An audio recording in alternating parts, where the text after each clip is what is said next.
আজকের recipe golden fried prawn. প্রথমেই ডিম, লবণ, গোলমরিচ গুঁড়ো, আদা রসুনের পেস্ট মিশিয়ে একটু বড় সাইজের চিংড়ি দিয়ে ম্যারিনেট করে রাখবো কিছুক্ষণ।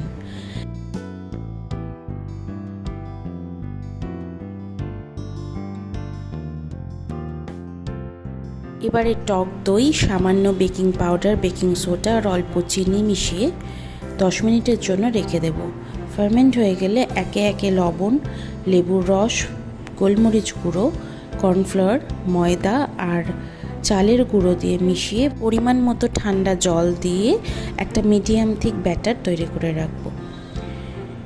এবার অনেকক্ষণ ক্রিস্পি করে রাখার জন্য কিছুটা গরম তেল অ্যাড করে ম্যারিনেটেড প্রনসগুলো এতে ডুবিয়ে তেলে ভেজে নিলেই রেডি হয়ে যাবে restaurant style crispy golden fried prawn. তোমরাও জানিও কিন্তু কেমন লাগলো।